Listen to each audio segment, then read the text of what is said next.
Hello mga kapogi, ay good morning, good afternoon, good evening po sa lahat.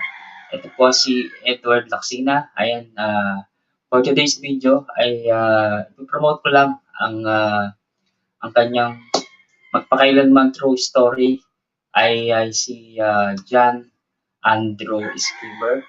Ayan, medyo maingay manok.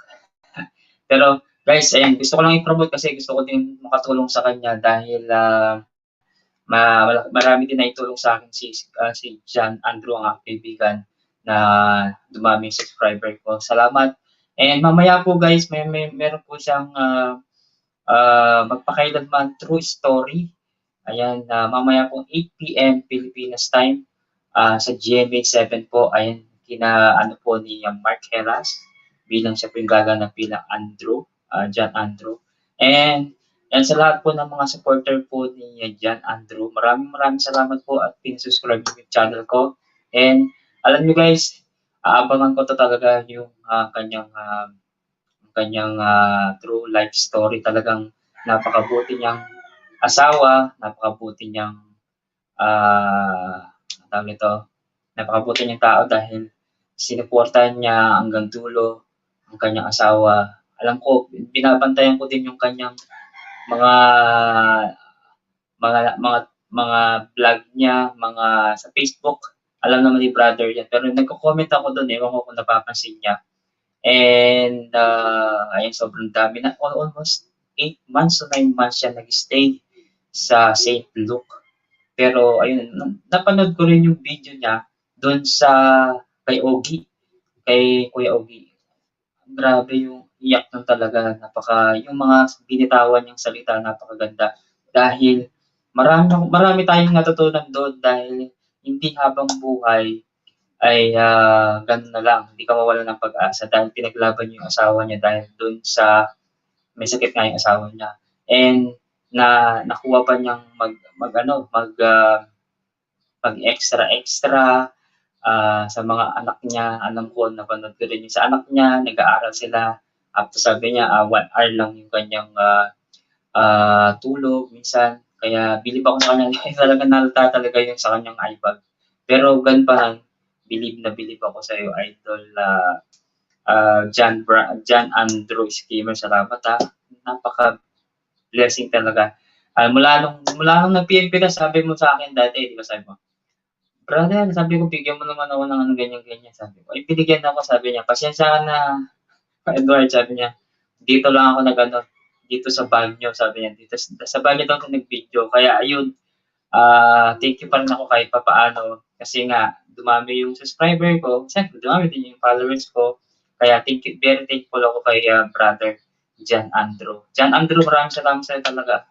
It's a blessing talaga. It's a pleasure na nakilala kita.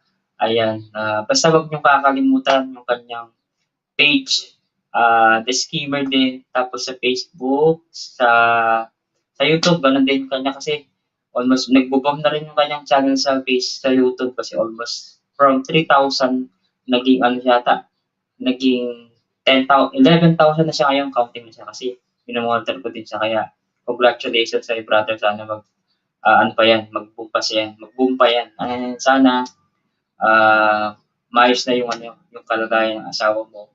And sa lahat po ng mga supporters, at saka nababasa ko yung mga comment niyo dun yun sa mga ibang tao na nagbibigay suporta na kinukuha daw yung account niya, no, ginagawa. Ang ginawa ko po, binibigay ko naman yung details dun sa description ko, yung ano niya, parang GCash, yung account number niya para naman direct na silang tumulong doon, hindi na sa akin kasi mas magandang direct sa kanya. Yun, it's a pleasure na maraming taong nagko-comment sa ano ko, sa video ko. Ayun nga, sobrang dami.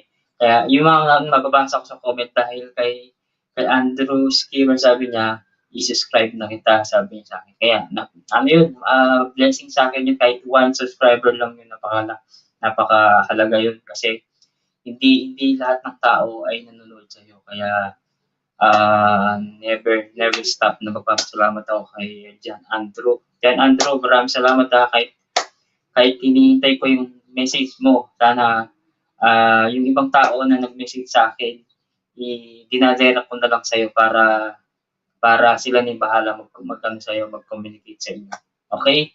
Ayan ako lang, gusto ko lang promote at gusto ko rin bumawi sa'yo na gusto kong i-promote din yung true story mo mamaya sa Magpakailanman. 8:15 PM guys, huwag niyo pong kakalimutan mga kapuging mga malago.